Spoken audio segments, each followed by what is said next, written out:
Muita gente, inclusive consultores de empresas, acha fundamental termos um plano B quando definimos as nossas metas e objetivos, uma rota alternativa para o caso de falhas no plano original. Intuitivamente faz todo sentido, já que nunca podemos ter garantias de sucesso para os nossos alvos prioritários. Mas Dan Crenshaw discorda. O congressista, que é um ex-Navy SEAL, dedica um dos capítulos do seu livro Fortitude para defender a tese de que não devemos ter qualquer plano B, pois ele serve apenas para desviar o foco e fornecer na largada uma contemporização com a mediocridade. Crenshaw tem lugar de fala sobre o assunto. Afinal, quem conhece um pouco do que é necessário para se tornar um SEAL sabe que qualquer plano B seria fatal, uma tentação irresistível em meio a tanto sofrimento e privação, especialmente durante aquela fase infernal do treinamento. Fome, sono, frio, desgaste físico intenso, riscos constantes, tudo isso com o instrutor provocando e tornando mais fácil a desistência, colocando o sino que precisa ser tocado ao alcance do militar esgotado, lembrando que um café quentinho está esperando ele. Quem quer que tenha um plano B vai sucumbir nesse momento. E é para filtrar aqueles mais apaixonados, convictos e resistentes que existe tal processo mesmo. Resistir à tentação de aceitar o plano B é mais do que simplesmente não desistir. É também se recusar a se envolver em comportamentos ruins, improdutivos e imorais, mesmo quando pareçam sem importância, escreve. É um compromisso quase fanático com seus valores e princípios, com seus objetivos mais elevados na vida, de se tornar um vencedor em todos os sentidos, uma pessoa melhor. Não ter uma rota de fuga, portanto, é a recusa em cortar atalhos naquele relatório para o seu chefe, entregar uma redação que atenda apenas ao mínimo dos padrões ou mentir para um amigo ou cônjuge. Seria, enfim, a intransigência com o caminho mais fácil e medíocre. Para o republicano, é esse compromisso com a excelência que marca a trajetória dos Estados Unidos e que anda tão ameaçado. Ele desenvolve o ponto. A América teve sucesso porque o plano de backup nunca foi uma opção. Somos uma nação única na história mundial, construída com um propósito e não com geografia ou etnia.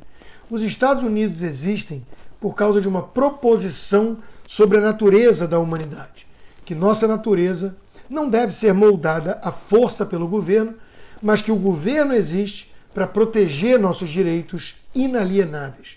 Em troca, esperamos que os nossos cidadãos vivam com obediência, moral e responsabilidade. Para Crenshaw, esse propósito foi crucial em momentos-chave da existência da nação. Ele cita um exemplo que poderia ter mudado tudo lá atrás, quando uma comissão britânica fez uma oferta generosa ao Congresso Continental em junho de 1778. Paz, comércio, consentimento americano para quaisquer forças britânicas na América, ajuda para pagar as dívidas, autogoverno americano, sob a coroa, representação no parlamento. Como recusar isso? Os britânicos, em suma, ofereceram aos americanos uma lista de desejos e de concessões além dos sonhos dos mais loucos revolucionários antes de 4 de julho de 76. Mas isso foi depois dessa data. A América não estava lutando por um bom negócio dentro do Império Britânico agora. A América estava lutando para ser livre. A América tinha o seu propósito. A América não tinha um plano B. Para a América, a partir daquele momento, seria independência total ou nada. Contra o império mais poderoso do mundo, que por acaso também estava ocupando a capital americana naquele momento, eles disseram não. Nosso objetivo era independência e liberdade, e isso não era negociável, conclui o autor.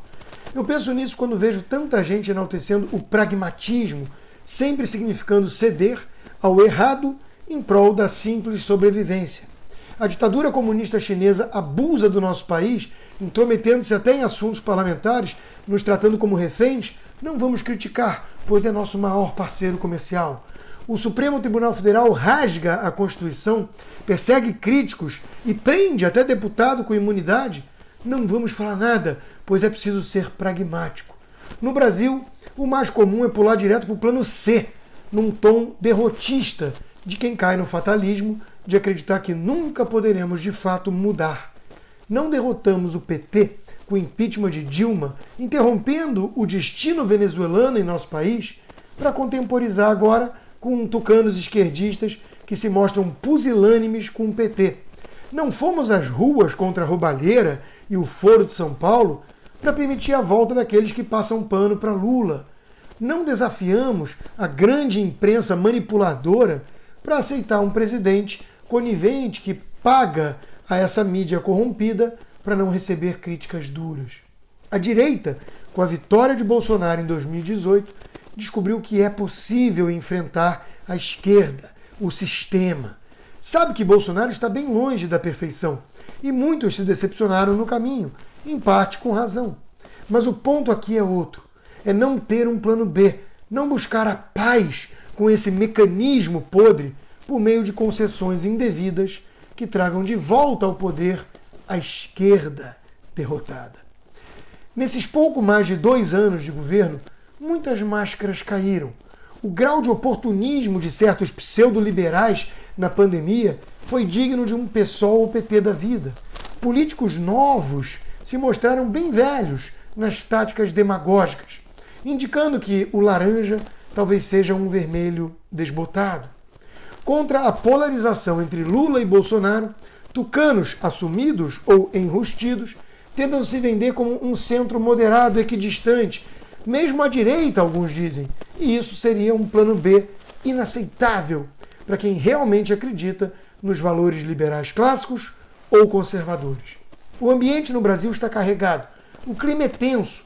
O próprio presidente falou que o Brasil está na iminência de virar um barril de pólvora. Estamos todos esgotados.